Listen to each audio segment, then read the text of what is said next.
Gros soulagement pour moi. Je vous souhaite la bienvenue dans cette vidéo. Vous n'imaginez pas à quel point c'est compliqué de réunir toutes les conditions nécessaires pour se mettre dans une situation de tournage et à quel point c'est frustrant parce qu'on sait qu'un tournage sera jamais parfait. Pourquoi je dis ça en intro de vidéo? Tout simplement parce que là, vous, ça va, vous avez de la lumière, vous avez un son qui est correct normalement, mais vous n'imaginez pas que là, il y a une lumière qui est en train de me brûler les yeux. Juste en bas, là, j'ai une autre barre de LED pour éclairer ici. J'ai une lumière derrière, deux lumières devant, mon texte à droite, de l'eau à droite, deux enregistrements son au cas où il y en a un qui plante.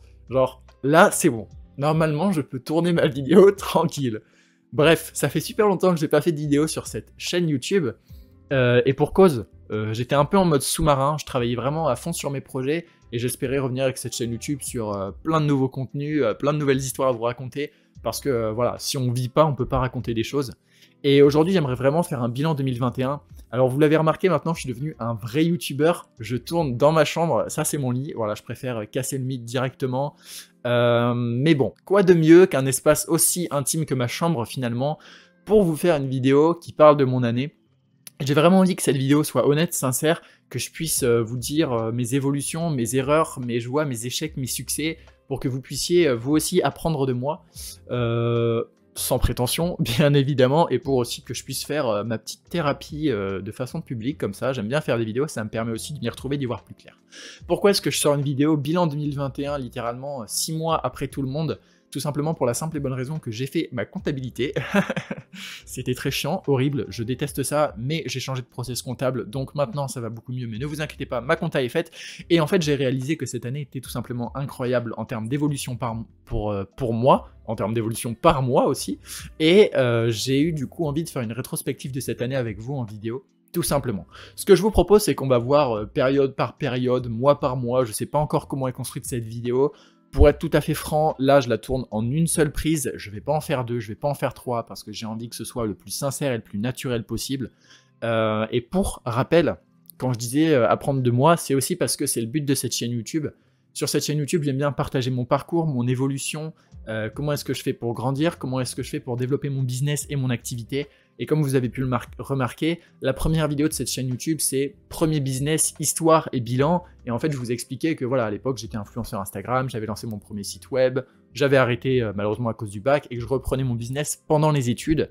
Et bien justement, cette vidéo, elle fait suite à la première vidéo de ma chaîne parce que je vais vous expliquer, ok, j'ai repris mon business, qu'est-ce qui s'est passé ensuite? Le mystère, l'intrigue, on y est à fond. Eh bien, allons-y, je vous propose qu'on commence dès maintenant. Le 22 décembre, le mec sans transition, enfin si, il y a une transition, ça fait 3 minutes que je fais l'introduction techniquement, mais c'est pas grave. Du coup, le 22 décembre 2020, mon entreprise était ouverte parce que pour rappel, à 18 ans, le 22 novembre 2002, j'étais sur le site de l'URSSAF pour ouvrir mon entreprise et je me suis laissé un délai de 1 mois pour que mon entreprise ouvre le 22 décembre 2022.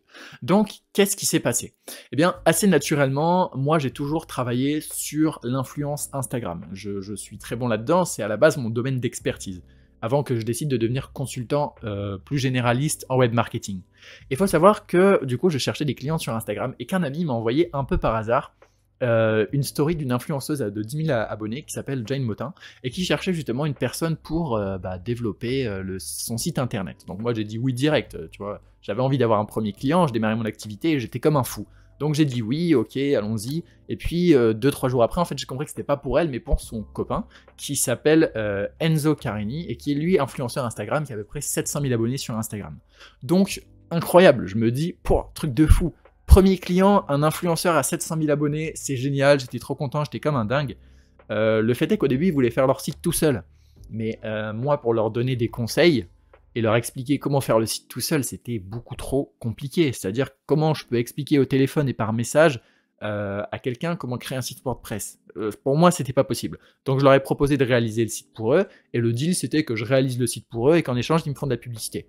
Donc j'ai touché une rémunération, mais une rémunération vraiment très faible, limite négligeable, qui couvre juste mes frais en fait, parce que j'espérais derrière avoir une énorme publicité, pouvoir faire grossir mon audience sur Instagram, grossir mon audience sur YouTube, bénéficier de la notoriété d'Enzo Carini aussi, et pouvoir développer mon activité comme ça. Malheureusement, malheureusement, j'ai travaillé 2 mois sur le site, Le site est sorti, alors gros succès quand il est sorti. Voilà, franchement, pour un premier projet hyper satisfait, on a fait plusieurs milliers d'euros de chiffre d'affaires avec ce site internet, donc c'était un truc de fou. Je me dis, waouh, premier client, un influenceur, une réussite, enfin trop content. Le seul problème dans tout ça, c'est qu'au final, j'y ai pas retrouvé mon compte perso. Parce que j'ai pas été super bien rémunéré, et parce qu'en fait, la publicité qui a été faite derrière n'a pas vraiment marché pour moi, parce que si vous voulez, comme je vends du service en B2B et que sa communauté c'est majoritairement du B2C, donc en gros B2B de entreprise à entreprise, et que lui c'est plutôt des abonnés jeunes, etc. Forcément je m'y suis pas retrouvé, et même si j'ai eu un peu de visibilité, que j'ai peut-être fait 1000 vues sur mon profil dans la journée, j'ai pas réussi à vendre d'autres sites derrière, j'ai pas réussi à vendre mes services derrière, et donc j'ai pas réussi nécessairement à me développer. Parce qu'en gros, j'ai pas du tout expliqué, je suis rentré dans le sujet comme ça, mais pour les gens qui me connaissent pas, moi je suis consultant en web marketing, donc du coup mon but c'est de vendre mes services en web marketing. Du moins, c'était ça le plan pour cette nouvelle année, parce qu'en gros, pour faire un petit rappel de avant, je vendais des produits, et je suis passé en service là, début d'année, pour tester avec ma nouvelle boîte ce que ça fait de faire du service. Donc je m'y suis pas du tout retrouvé, je me suis dit c'est chiant, mais j'ai remarqué un truc, c'est que même si j'ai pas été super bien payé, j'ai remarqué qu'il y avait un gros potentiel de chiffre d'affaires. Pourquoi?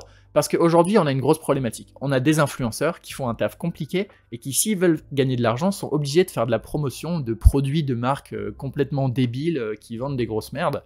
Et du coup, je me suis dit, ok, si je vais voir tous les influenceurs qui veulent gagner un peu plus en indépendance, développer leurs sources de revenus et ne plus dépendre des marques, je les aide à faire un site internet. Moi, j'ai les compétences marketing et de création de site web. Eux, ils ont les compétences d'avoir une grosse audience à monétiser en fait, et du coup, paf, on s'associe, moi je prends un pourcentage sur les ventes du site, et j'essaye de développer un business comme ça. Donc, ni une ni deux, je contacte un deuxième influenceur, là ça fait 4, mais en fait, je voulais dire 2, qui s'appelle, lui, Léopold Dutré. Donc là, on est à peu près vers le mois de mars, je dirais. Donc, en mars, je contacte Léopold Dutré, on commence à travailler sur son site internet, et donc là, j'essaye d'appliquer mon nouveau système. Donc, je fais un contrat où je propose à Léopold Dutré, du coup, de prendre un pourcentage de ses revenus sur le site internet, et qu'en échange, je fasse toute la gestion du site internet. On commence à travailler comme ça, et puis rapidement, je me suis rendu compte que c'était un peu une erreur, c'était quelque chose qui ne marchait pas tellement finalement, et je vais vous expliquer tout ça dans 2 petites secondes. Laissez-moi juste boire un peu parce que j'ai la gorge complètement explosée.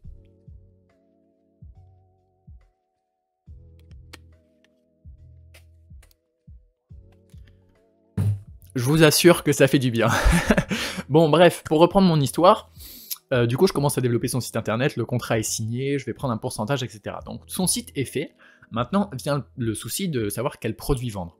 Et là en fait on a testé un premier produit, c'était de se dire ok, on va monétiser sa story Insta. En gros, sur Instagram, il y a une fonctionnalité qui s'appelle les stories pour les amis proches.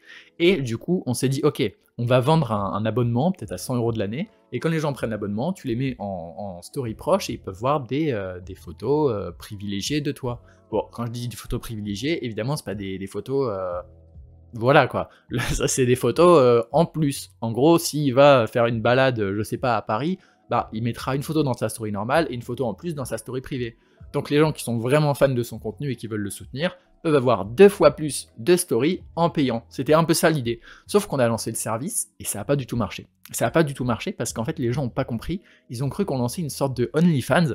Pour ceux qui connaissent pas OnlyFans, c'est en gros un site internet par abonnement pour les créateurs de contenu qui souhaitent monétiser ce qu'ils veulent en fait, faire payer leur communauté en échange de contenu payant, mais la majorité du temps OnlyFans c'est utilisé pour publier des photos à caractère, je ne vais pas dire la suite, vous avez compris techniquement, si vous n'avez pas compris, tant pis.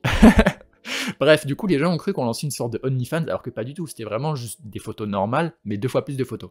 Du coup on a fait quelques petites ventes dessus, mais on a préféré arrêter le service parce qu'il y avait une incompréhension autour du produit. Donc ensuite on s'est dit ok, on va essayer de lancer un autre produit. Donc on s'est dit quel type de produit on peut lancer. Ok, on va essayer de lancer une sorte de newsletter mensuelle, puis finalement ça n'a jamais abouti. On s'est dit ok, c'est pas grave, on va faire un cours en ligne où tu vas expliquer comment tu fais le montage de tes photos. Comme ça les gens qui aiment bien tes photos pourront faire les mêmes montages. Puis au final pareil, ça n'a jamais abouti parce qu'il n'avait pas le temps, il avait ses études. Donc au final je me suis retrouvé à essayer de développer une startup parce que le but de ma startup c'était de prendre un pourcentage sur les revenus des sites des influenceurs et de développer leur site. Sauf que dans ma startup, il y avait des startups. Parce que pour chaque site internet, je devais trouver un PMF, un Product Market Fit. En gros, pour vous expliquer, dans le business, c'est très simple. Vous avez l'offre et la demande. Et entre les deux, le Product Market Fit. Product Market Fit, c'est en gros quand le bon message rencontre la bonne audience. Par exemple, si je vais voir des jardiniers et que je leur dis « Ah, regardez, c'est le meilleur engrais », le jardinier il fait « Ouais, génial, meilleur engrais. Tac, j'ai trouvé mon Product Market Fit, je vends. » Mais en gros, je devais trouver à chaque fois un nouveau business model pour chaque influenceur et un nouveau product market fit. Donc bref, trop compliqué, trop la prise de tête, ça veut dire que je dois non seulement signer les influenceurs, les persuader, ensuite trouver un business model, ensuite créer le site qui soit d'accord avec moi et ensuite espérer faire des ventes pour que moi je commence à gagner de l'argent. Assez rapidement, j'ai commencé à me dire que ça n'allait pas fonctionner et que je n'allais pas gagner d'argent comme ça malheureusement. Et c'est dommage parce que le business model était tout trouvé, c'est que je prends un pourcentage sur le business des influenceurs. Comme les influenceurs font ma promo, du coup je suis encore plus connu. Et en fait j'ai remarqué que la promotion des influenceurs sur Instagram, ça m'apportait mais littéralement rien comme client. C'était vraiment hyper négligeable. Donc j'ai commencé à négocier avec un autre influenceur américain et là il a non pas américain, allemand, puis il a refusé direct mon offre. Voilà, il voulait pas que je prenne un pourcentage sur les revenus de son site. Il préférait créer lui-même son propre site pour avoir tous les revenus. Bon, au final, il n'a jamais lancé son site, hein, entre nous, parce qu'évidemment, c'est complexe et que c'est toujours plus facile d'avoir l'aide d'un expert, sans prétention, encore une fois, mais du coup, il n'a pas lancé son site. Bon, bref, mon agence de site web pour les influenceurs, c'était une idée complètement farfelue, complètement bizarre, donc je me suis dit, bon, c'est chiant, j'ai pas gagné d'argent avec ça, je vais essayer de lancer autre chose, je vais essayer de lancer une formation vidéo sur Instagram. Parce que j'avais déjà fait ça avant, que ça avait déjà marché, et je me suis dit, bon là, je suis du coup plus grand, plus âgé, j'ai plus d'expérience, je l'ai déjà fait une fois, je vais le refaire, ça va bien marcher, et en plus, je vais faire participer les influenceurs qui ont déjà travaillé avec moi pour essayer de gagner plus de revenus. J'ai lancé ça, au final, les influenceurs n'ont pas trop fait de promo, et au final, j'ai pas trop fait de vente dessus, parce qu'en fait, je comptais leur donner une commission sur les ventes du cours. Bon, bref, gros flop, voilà, on va pas se mentir, ça a pas marché. Mais je reviendrai en fin de vidéo sur pourquoi en fait ça n'a pas du tout marché les 4 premiers mois de l'année pour moi et pourquoi c'était absolument scandaleux. Petite gorgée d'eau et puis on reprend l'histoire comme d'habitude.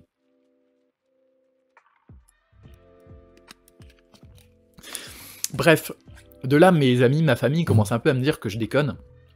Ça a commencé par ma mère, maman, coucou si tu regardes cette vidéo, elle m'a dit Benjamin, tu fais des sites, il faut te faire payer pour les sites que tu fais, il faut évidemment que tu touches des revenus pour ce que tu fais, pour ton travail.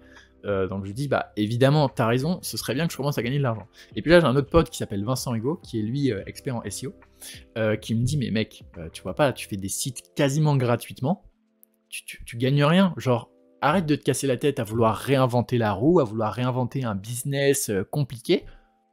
Échange une journée contre un certain tarif et tu travailles pas à moins.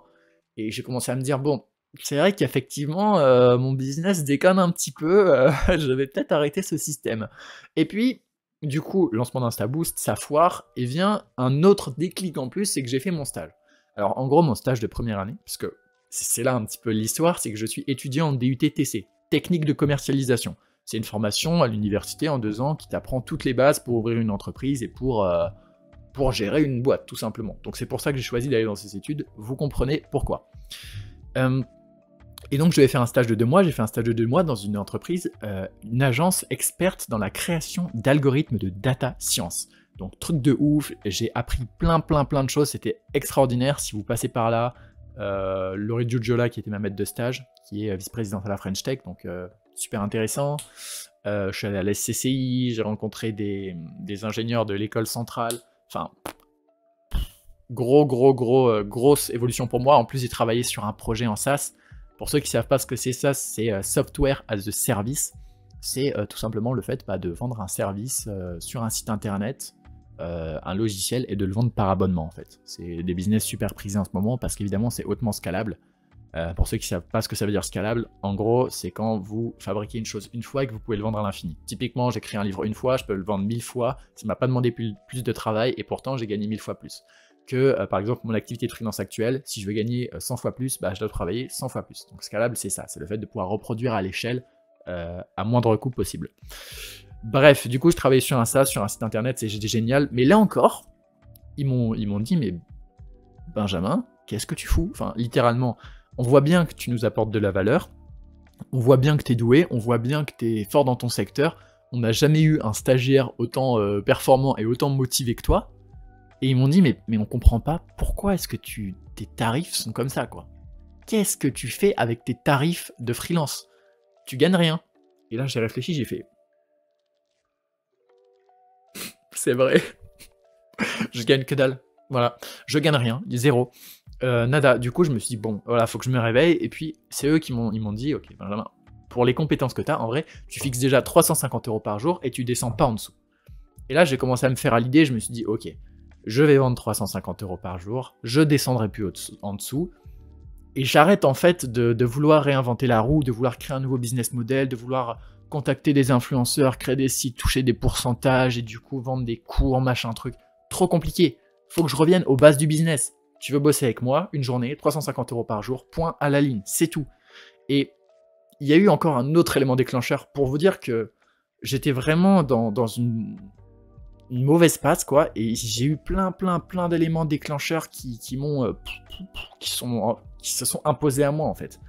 C'est que, fin de l'année, donc je terminais mon deuxième semestre. En gros, comment ça marche le DUTTC? Cette vidéo part dans tous les sens. Si vous arrivez à me suivre, je vous décerne une médaille d'or.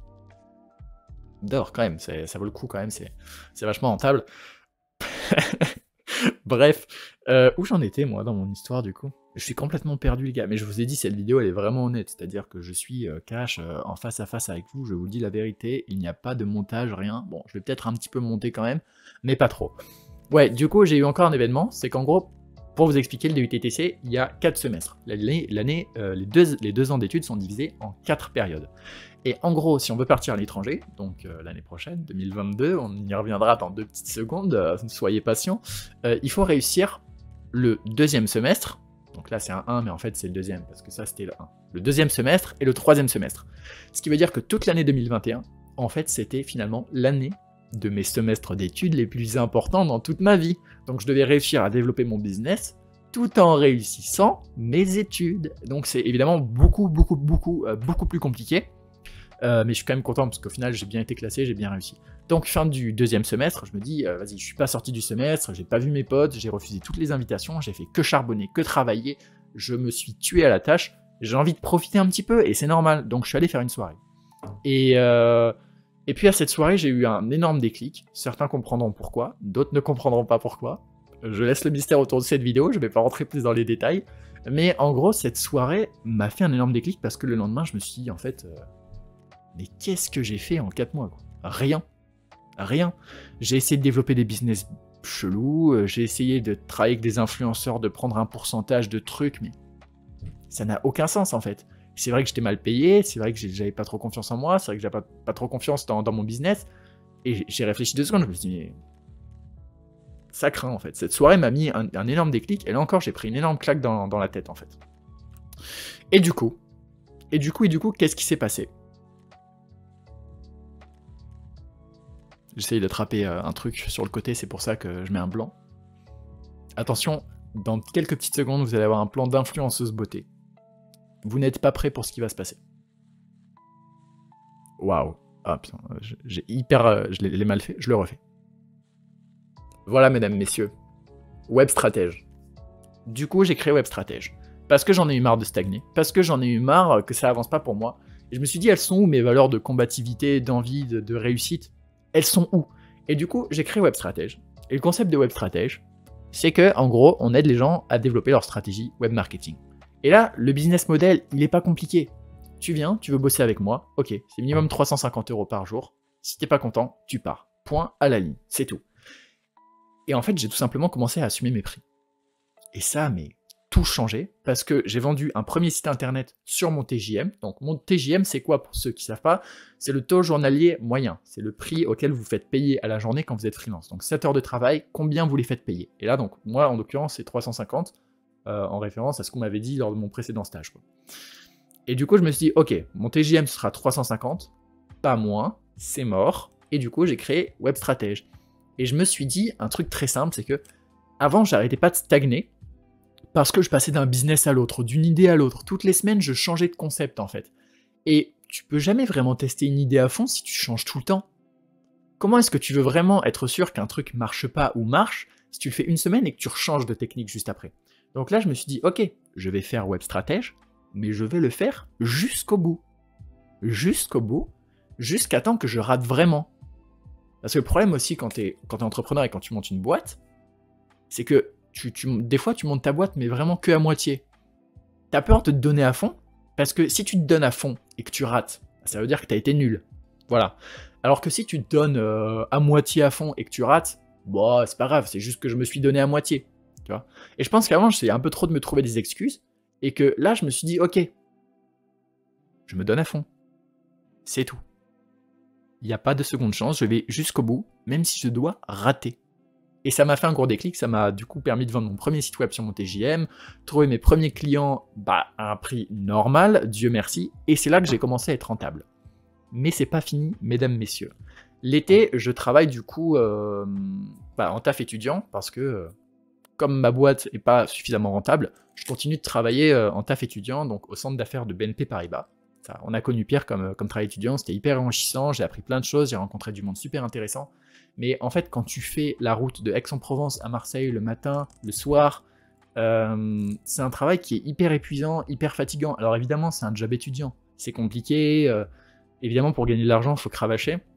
Mais disons que ça aussi, ça m'a mis une grande claque de me dire, voilà, si j'ai envie de faire réussir mes projets, si j'ai envie d'avancer, et de bosser pour moi, en fait, il faut vraiment que je me donne et que j'arrête de me trouver des excuses. Et il y a eu encore un autre élément déclencheur qui a fait que tout s'est accéléré pour moi. Et j'aime pas dire que mon succès ne dépend que de ça. Mon succès, en toute modestie, encore une fois, je sais qu'il me reste beaucoup de choses à faire encore, mais on y reviendra juste après, c'est qu'en gros, je voulais faire un stage sur Paris. Pourquoi Paris? Parce que je suis en couple avec une personne qui est à Paris, et du coup, j'avais envie de la rejoindre à Paris. Voilà. Des fois, la vie, c'est pas compliqué, hein. Il y a des raisons toutes simples. Et du coup, je cherchais mon stage à Paris, et ça faisait un mois que je stagnais dans ma recherche de stage. J'en ai eu marre, ça m'a saoulé. J'envoyais des mails aux gens, personne ne me répondait. C'était comme si les gens étaient là en mode « Ah oui, Benjamin, j'ai vu sa candidature. » Non, en fait, il a même pas vu ma candidature, oublié. « Ah, non, j'ai pas vu sa candidature. » Bon, bref, j'envoyais des mails à tout le monde, mais personne répondait, genre littéralement personne. Et vraiment, je me suis dit « Il y en a marre. Je vais postuler à une boîte, et cette boîte-là, je vais littéralement tout faire pour qu'elle m'accepte. Plutôt que d'envoyer 100 CV, je vais envoyer un CV à une seule boîte et tout donner. » Et du coup, je me suis retrouvé à 18h pour postuler dans une boîte. J'ai fait un CV, j'ai travaillé jusqu'à minuit, 1h du matin pour faire le CV. Je crois que ma mère est rentrée dans ma chambre, elle m'a dit « Benjamin, qu'est-ce que tu fous là? C'est quand même l'heure de dormir, genre... Oui, c'est quand t'habites chez tes parents, il y a encore ta mère qui te dit qu'il faut que t'ailles dormir, même quand t'es entrepreneur. Je vous ai dit, c'était une vidéo sincère. et du coup, elle m'a dit « Bon là, faut que t'ailles dormir et tout. » Je lui ai dit « Non maman, là, je prépare la recherche de stage qui va tout chambouler dans le game des recherches de stage. » Et en même temps, je parlais donc toujours à mon pote, Vincent Higo, consultant SEO, vous commencez à le connaître, je parle tout le temps de lui. Il m'a dit, Benjamin, ouais, fais un truc complètement what the fuck, genre tu leur envoies une page qui s'appelle Tracteur Tondeuse et tout, donc là j'ai commencé à travailler. Et en gros, je leur ai envoyé littéralement une page de vente. Une page de vente où le produit c'était moi, et où tu avais carrément le truc pour les abonnements, etc. Et en gros, je me vendais comme le meilleur stagiaire, et j'ai personnalisé la page pour eux, j'ai fait du copywriting, j'ai écrit le texte pour que ce soit ultra persuasif. Et une fois que j'ai fini ma page, j'ai fait un truc quand même super bien en mode pour faire le buzz sur LinkedIn, vous voyez. Je l'ai envoyé à tous les membres de la boîte de Germinal. Donc Germinal, en gros, pour ceux qui ne connaissent pas, c'est une boîte de growth et de web marketing dans laquelle j'ai postulé. Avec justement cette recherche de stage monstrueuse, quoi. Et je l'ai envoyé à tout le monde. Alors je me suis pris un râteau. Un type de la boîte m'a dit non, on prend pas les stagiaires. Je l'ai renvoyé une deuxième fois à quelqu'un d'autre. Il m'a dit non, on prend pas les stagiaires. La même personne avec qui je l'ai renvoyé la première fois m'a répondu une deuxième fois non, on prend pas les stagiaires. Mais je m'en fous, je l'ai envoyé à tout le monde. Je vous ai dit, j'en avais marre en fait de me prendre des refus. Je me suis dit, c'est fini, je vais faire le bourrin jusqu'à temps qu'il y ait une réponse. Et là, je suis en amphithéâtre un matin, je regarde un cours de marketing direct, parce que justement en université, on fait des amphithéâtres avec des cours, et je reçois un SMS. SMS, waouh, un SMS, qu'est-ce qui se passe? Suspense, vous êtes comme des fous derrière votre écran, moi aussi. Deux personnes qui me disent « Ok, on est de l'école centrale de Lyon.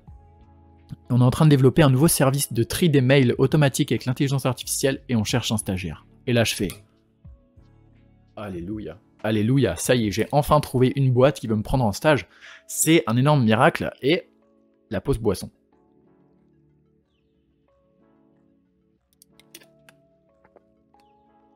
Et là, je me dis du coup « Alléluia, j'ai enfin trouvé une boîte qui veut me prendre en stage. » Et puis donc je retourne en amphi, parce que du coup en gros j'étais en pause, Et là, je retourne en amphi. J'écoute le cours, nanani, nanana. Et puis, je vois mon téléphone qui fait que sonner, en fait.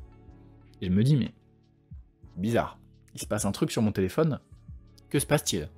Et là, truc de fou. En fait, cette même postulation de stage, je ne sais pas comment appeler ça, cette page web que j'avais envoyée à l'entreprise pour postuler, le CEO de cette boîte, qui est en gros influenceur sur LinkedIn, qui va bientôt avoir 100 000 abonnés sur LinkedIn, qui s'appelle Grégoire Gambato, a repartagé en fait ma candidature de stage et a dit « Bon, on ne prend pas les stagiaires d'habitude dans notre entreprise, mais lui il me fait douter, qu'est-ce que vous en pensez ?»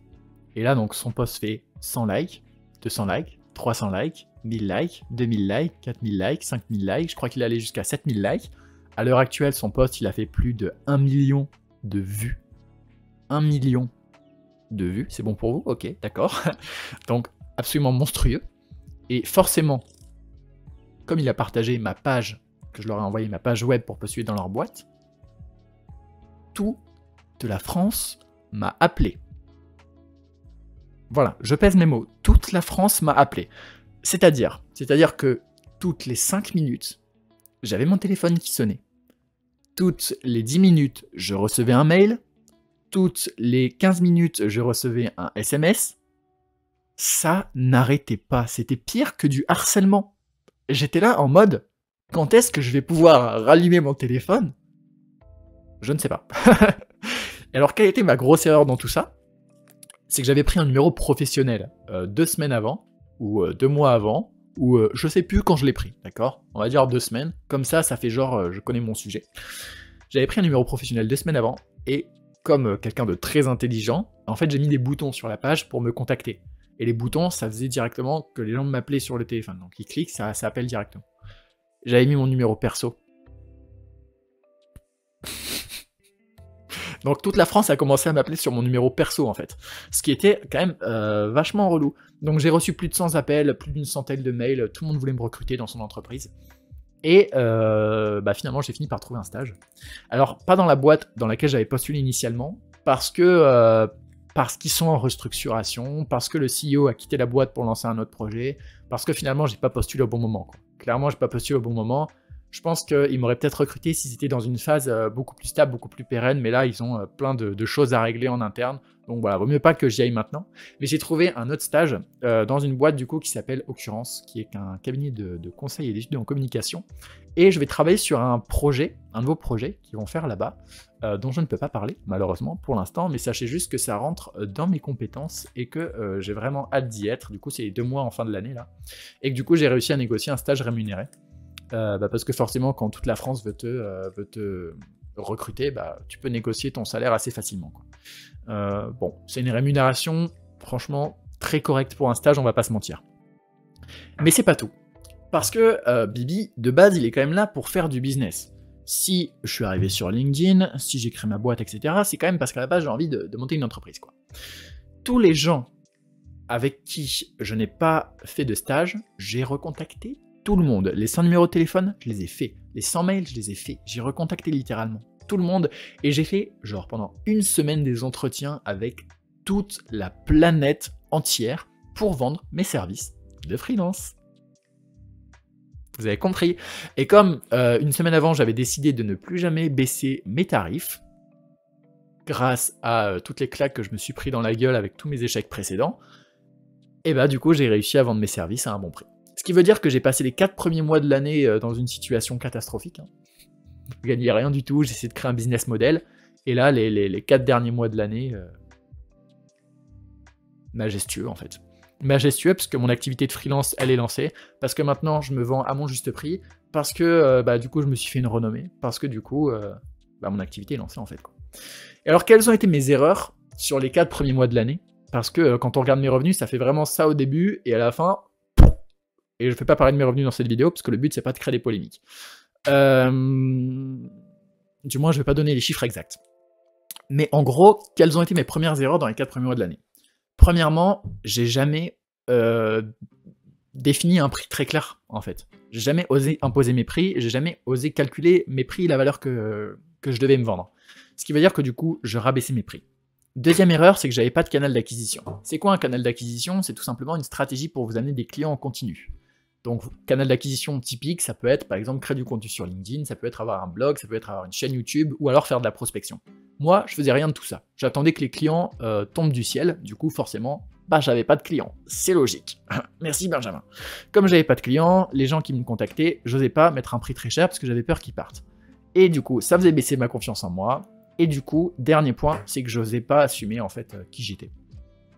Voilà. Et c'est triste à raconter. Mais oui, il y a eu toute une période de l'année en fait où j'ai pas assumé que j'avais une boîte, j'ai pas assumé que j'étais entrepreneur, j'ai pas assumé et j'ai pas porté mon projet en fait.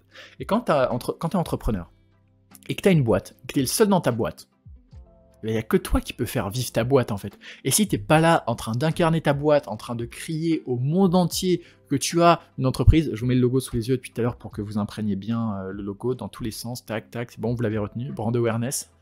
Les petites stratégies marketing. Mais bref, quand t'es tout seul dans ta boîte, si t'incarnes pas ta boîte, si tu la fais pas vivre, si tu te donnes pas à fond pour que tout le monde sache que t'as une boîte, personne va venir te voir au début. Parce qu'au début, personne te connaît. Donc pourquoi tu veux que les gens aillent te voir? Et on se rend compte que finalement, milieu de cette année, j'ai eu un canal d'acquisition. Donc, en l'occurrence, j'ai eu un buzz sur LinkedIn, mais après, j'ai mis en place d'autres canaux d'acquisition personnellement pour avoir d'autres clients qui viennent en continu. Donc maintenant, même sans le buzz, j'arrive à avoir des clients qui viennent en continu. Donc c'est très positif pour moi. D'ailleurs, petit détail à propos de ce buzz LinkedIn et de ce repartage de Gambato, c'est que mon site internet, mon Dieu, le chiffre est énorme. En une journée, j'ai fait 100 000 visiteurs sur mon site internet. Donc je vais vous afficher les courbes à l'écran, mais c'est incroyable. C'est-à-dire que tu vois mon site internet, tu as une courbe comme ça. Évidemment, ça dépasse le champ de la caméra parce que c'est astronomique en fait. Et 100 000 visiteurs en une journée sur mon site. Absolument énorme. Donc, pour revenir à ce que je disais juste avant, c'est que maintenant j'ai mon canal d'acquisition. Maintenant, j'assume le fait d'avoir une boîte et je le crie sur tous les toits. Je saoule tout le monde avec ça, mais ça me permet de trouver des clients et les gens sont au moins au courant que j'ai une activité. Et troisièmement, j'assume mes prix en fait. J'assume mes prix et ça me permet d'être rentable. Et à un moment, le business, c'est pas compliqué. Tu vends. Tu gagnes de l'argent, ça veut dire que c'est bon, voilà, c'est tout. Et avant, je me cassais trop la tête à vouloir créer des entreprises bizarres, prendre des pourcentages, ça sert à rien. C'est pas compliqué. Tu vends, tu gagnes de l'argent, point. Faut vendre en fait, faut oser vendre, il faut porter ses bagages, et il faut vendre, voilà. Si les gens n'ont pas compris la blague d'avant, bon, c'est pas grave, je suis pas ici pour lancer une carrière d'humoriste à un moment, voilà. Bon, bref. Et du coup, j'ai lancé ça, et puis ça a commencé à marcher. Et maintenant, tout roule pour moi. Pour vous donner une métrique, une vanity metrics. Alors, qu'est-ce qu'une vanity metrics, Benjamin? En gros, c'est un chiffre que tu partages qui a l'air incroyable, mais qui en fait, dans les faits, est pas si fou que ça. Mais c'est pas grave, j'ai quand même envie de le partager. Là, en 2022, première semaine de 2022, j'ai fait mon chiffre d'affaires de 2021 en une semaine. Voilà. C'est tout pour moi. C'est pour vous dire en fait l'évolution qu'il y a dans mon business. C'est vraiment qu'avant je partais de zéro et je sais pas comment dire, mais cette année 2021 m'a vraiment transformé, quoi. Je suis vraiment passé de petit nouveau qui ouvre sa boîte, qui sait pas faire sa compta, qui sait pas aller chercher des clients, qui sait rien faire, à finalement un professionnel confirmé qui a des clients et qui tourne bien, quoi. Et c'est magique. Et on en vient maintenant au vrai sujet dans tout ça. Quelle est la suite pour 2022? Quelle est l'évolution de Web Stratège pour 2022? Je vous remets le logo encore. Vous avez vu? Non, franchement, elle est belle, cette carte. Moi, je la trouve bien. Je l'ai fait sur, vous savez, le site qui s'appelle Vistaprint. J'ai un de mes profs, je lui ai donné ma carte. Il m'a dit, ouais, Benjamin, en vrai, moi, je donne plus les cartes de visite, ça sert à rien. Je me suis dit, ouais, c'est pas grave. Moi, je suis content de mes cartes de visite. Bref. Du coup, la suite, c'est quoi? J'ai plusieurs objectifs, et là je vais reprendre, parce qu'en gros j'ai mon ordi juste devant moi, avec tous mes objectifs 2022. Premièrement, le sport. Ok, j'ai fait du judo en compétition pendant plus de 10 ans, donc j'avais quand même un bon niveau. Malheureusement avec ma boîte j'ai tout arrêté, parce que j'avais plus le temps. Je pensais faire de la muscu chez moi, évidemment, j'en ai jamais fait. Donc là l'objectif serait de faire au moins 2 heures de sport par semaine. C'est super important que je fasse un peu plus attention à ma santé, parce que là 2021 j'ai vraiment tout négligé pour faire marcher mon projet. Alors in fine ça a marché, mais j'ai fait trop de sacrifices, quoi. Donc du coup j'aimerais faire au moins 2 séances de sport par semaine, et j'aimerais complètement arrêter l'alcool en fait. Non pas que j'étais alcoolique avant, pas du tout, je buvais juste de temps en temps, quoi, en soirée comme tout le monde, mais en fait j'en ai marre. Voilà, j'en ai marre, j'ai envie d'arrêter, je vois plus l'intérêt de tout ça, et Et voilà, à chaque fois qu'il y a eu des soirées avec de l'alcool, en fin de compte, je sais pas, j'ai pas trouvé l'intérêt. Et je sais pas, ça a un peu niqué la soirée, gâché la soirée à chaque fois, donc j'ai plus envie de boire en fait. Donc premier objectif physique, l'objectif ce serait à la fin de gagner un petit peu plus de muscles du coup, de masse musculaire mesdames, messieurs. Deuxième objectif, deuxième grand pan d'objectif que j'ai appelé une carrière en croissance. Première chose, il faut que je développe tous mes canaux d'acquisition. Donc j'ai LinkedIn, où j'aimerais poster au moins 2 fois par semaine du contenu. Et j'ai YouTube, sur cette chaîne YouTube, j'aimerais poster au moins une vidéo par mois. Pourquoi? Parce que j'adore. Voilà, j'adore YouTube et parce que en fait je trouve ça excellent, c'est que ma chaîne, j'ai pas posté de vidéo depuis 4 mois, et il y a quand même des gens qui viennent, qui regardent mes vidéos au fur et à mesure, et je me dis quand même, c'est énorme, si les gens regardent mes vidéos alors que j'en poste pas, ça veut dire qu'il y a quand même un intérêt pour ce que je fais. Donc j'ai envie de faire plus de vidéos YouTube. Deuxième chose, j'ai envie de continuer de vendre mes services de freelance. Alors je suis toujours en études donc c'est compliqué, mais je vends au moins 2 jours par semaine en freelance pour me générer un revenu suffisant dans mon activité tout simplement. J'aimerais faire quoi également? Oui, j'ai un objectif bonus, ce serait de pouvoir scaler un petit peu mon activité. Parce qu'aujourd'hui du coup, Web Stratège, c'est en gros pour expliquer le concept, je sais pas si je l'ai assez expliqué, mais Web Stratège c'est une agence de stratégie digitale, donc j'aide les gens à créer, développer, gérer leur stratégie digitale. En gros, j'aide des boîtes à avoir plus de croissance avec Internet. Waouh! Je développe des sites web, des applications, je fais toute la stratégie, community management, je fais vraiment tout de A à Z. Donc les gens qui viennent chez moi, ils savent qu'ils ont vraiment une solution complète et surtout une solution adaptée à leurs besoins. Donc c'est pour ça que ça marche bien. Maintenant, j'aimerais bien soit déléguer un petit peu, ou recruter du monde, ou recruter des freelances pour travailler avec moi, soit essayer de créer un produit numérique, un nouveau produit numérique. Benjamin retourne à faire des produits numériques. Alors peut-être une formation, peut-être un cours, peut-être autre chose, mais quelque chose que je puisse vendre plus facilement sans travailler.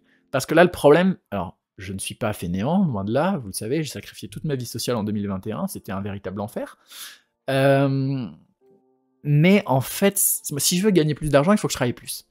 Et là, clairement, 2021, si tu prolonges l'année 2021 d'un an en plus, je crois que je fais un burn-out. Voilà, j'étais pas loin à des moments, parce que quand t'as tes partiels, plus tes clients, plus la recherche de stage, plus ton travail à la banque, plus ceci, plus cela, ma tête a commencé à exploser au bout d'un moment, j'ai failli devenir fou, voilà. Soyons honnêtes, j'ai failli devenir fou. Du coup, j'aimerais bien créer des sources de revenus un petit peu plus passives, un petit peu plus tranquilles, et pourquoi pas, je me dis faire un cours sur comment créer une stratégie digitale, et comment, quand on est une entreprise, aller chercher plus de croissance avec Internet.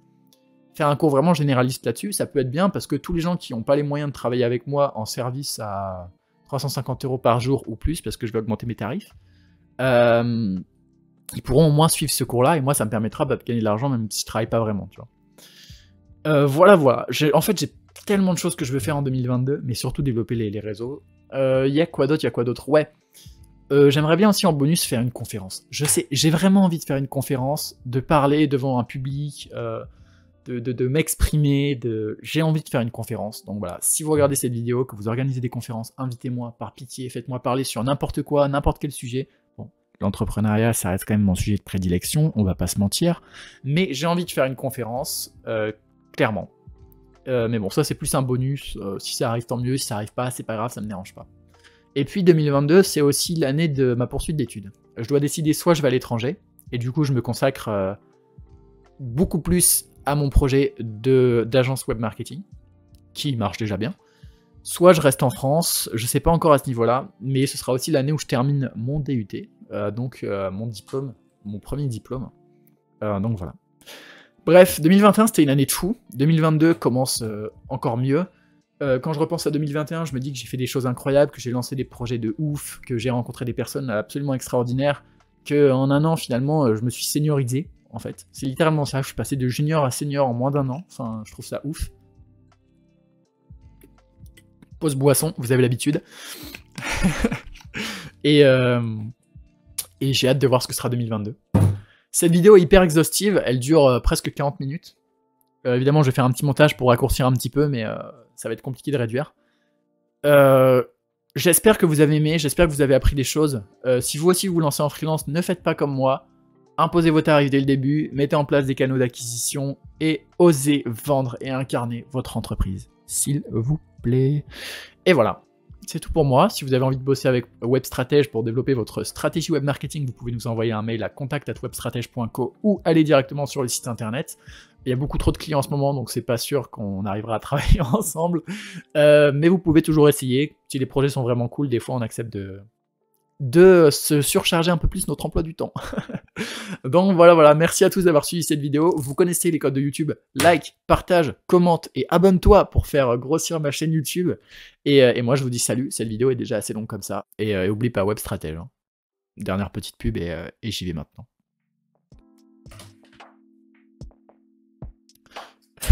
40 minutes de vidéo.